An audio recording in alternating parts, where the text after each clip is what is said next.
welcome back to my channel. Hey guys, welcome back to my channel. Hey guys, welcome back to my channel. If you are new, my name is Victoria. Today's video is with my lovely husband, Devin. Introduce yourself. I'm Devin. Good introduction. Her lovely husband. Today's video is going to be a budgeting video on how we budget on a small income.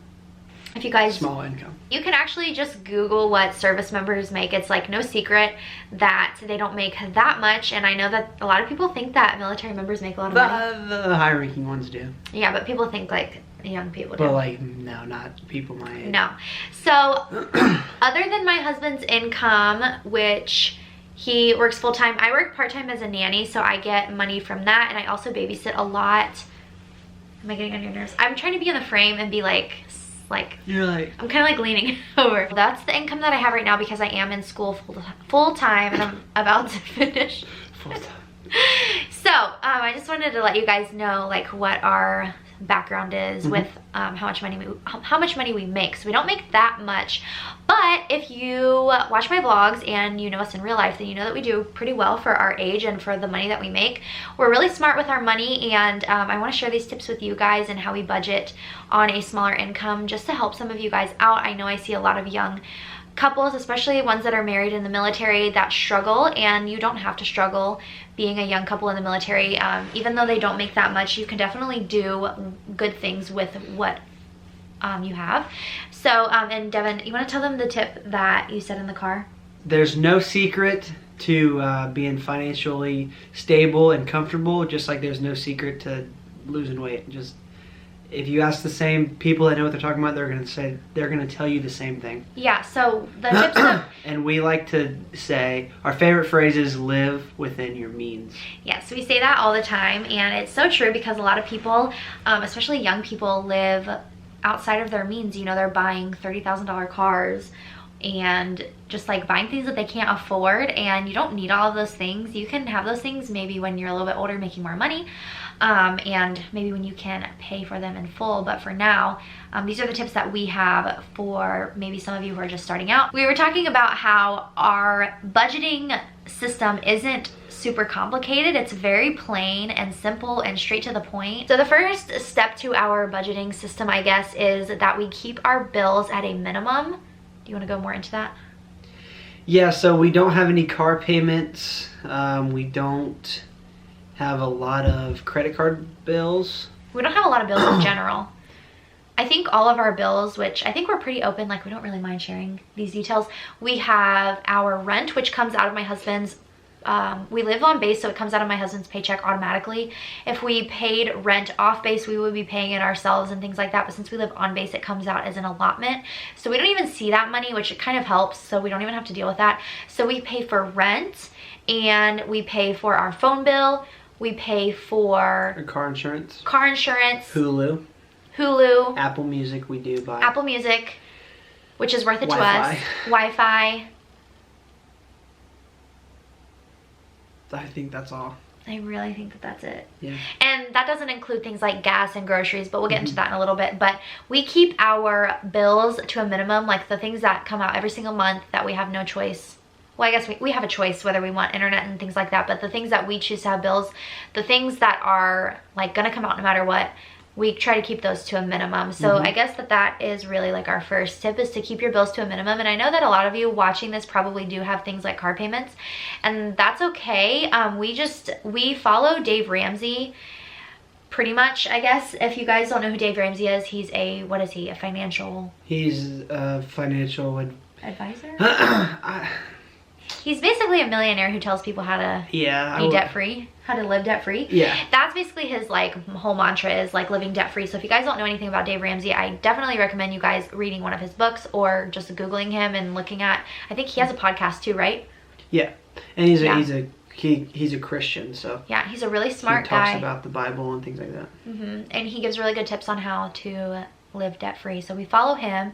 And so that's one thing that we follow from him, is living debt-free. So we don't have car payments. We own both of our cars, and that's a way that we save money every month, is that we don't pay, you know, $500 for a car payment every month, which I know that some people might not have the cash to pay in full for like a little used car. We bought Devin's used car. We lived off of one car for the first 2 years of our marriage, and then we bought a car like at the end of last summer, I think, was it? And it was $2,500, and we paid for it in cash, so that way we didn't have to spend $10,000 on a car or something like that and pay for it every month. This car will last us probably another, knock on wood, 5 years.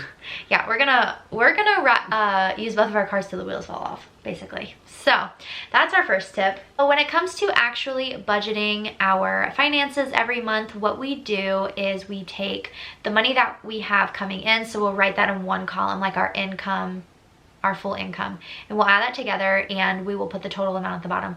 Then on the other side, we will write our expenses, and those are our bills that come out every single month, like the ones I mentioned earlier, and then we will subtract, and then we take the money that's left over, and basically we first do other expenses like groceries and Sherman.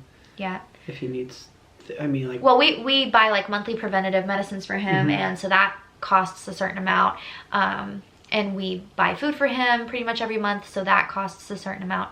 And then if we know like Sherman's gonna go to the vet that month or something like that, then we'll put that in there. And then for groceries and for gas, and I think that's it, right? Other than our normal bills. Okay. Yep. So we put like our other expenses, I guess you would say, and we subtract that, because those are also things that we have to buy every month. So we subtract that, but it's also could be different every month, so that's why we don't factor that into like our bills that like we know for sure are coming out, and they're always the same amount every month. And then we save. We really started saving when Devin was in tech school, when we weren't living together, so that we were able to have like something to fall back on if we needed to buy something, or if like something goes out in one of our cars. Like Devin's AC just went out in his car, and that's something that we don't like, things like that we don't want to have to think about, oh, can we afford it? We just want to be able to just do it and then rebuild our savings. After all those bills came out, the first time we did it, we thought of a, what's the word? A realistic number that we could save and still have fun, go out to eat with our friends, and you know, buy gifts for different occasions. And that number is what we save a month. Right. We just divided that number by 2, and we take that out with each paycheck. I thought we could also touch on this too. We have all of our funds are together. I think that makes it really easy. I know that a lot of people choose to have their funds separate, and that's fine, but for us, having all of our money in one spot really makes it easier to just like figure out what bills are coming out, and we don't have to split anything, and it's just like much simpler that way. So we have one big savings. That's our like big savings that we keep. We don't touch anything in there. When we put into it, we don't take out of it. That's our emergency fund. That's our emergency fund plus some. Plus some, because the reason we throw our money in there is because with our other 2 accounts, money's coming in, going out all the time. Yeah. So in our heads, this is just how we think. We see that we're saving because the account is only building. There's nothing coming out of there unless we take it out ourselves. So that works for us. Could not work for everyone, but that works for us. And then we have 2, I guess technically they're 2 checkings. We call one our savings. We have one savings that we throw money into as well every paycheck, but money also comes out of there. So we have all of our bills coming out of one checking, but we also call it our savings.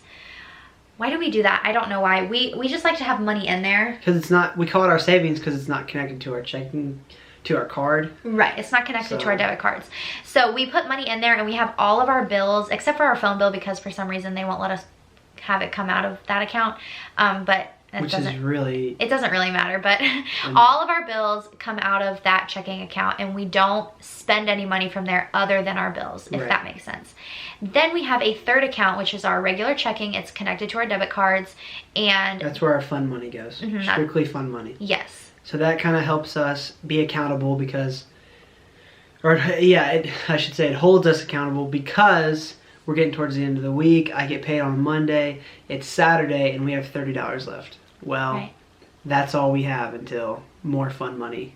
The money that goes into the emergency fund is money that is not building. It's technically building interest. It's very, very low. It doesn't matter how much it's building. The money that is building interest that we do have set aside is coming directly out of my paycheck. It comes out of the TSP, which is more or less an IRA. A Roth IRA. Roth IRA. If you guys know what that is. Yes. So the amount I'm putting in, the government matches a certain percentage of that. So it's more money going into the account than I'm paying myself. Right. So that's another way that we are investing or saving, I guess. Market. That's the one way that we invest currently is he invests a portion of his paycheck and we don't even see that, so we don't even think about it. So let's talk about credit cards. I know that there are a lot of stigmas around credit cards.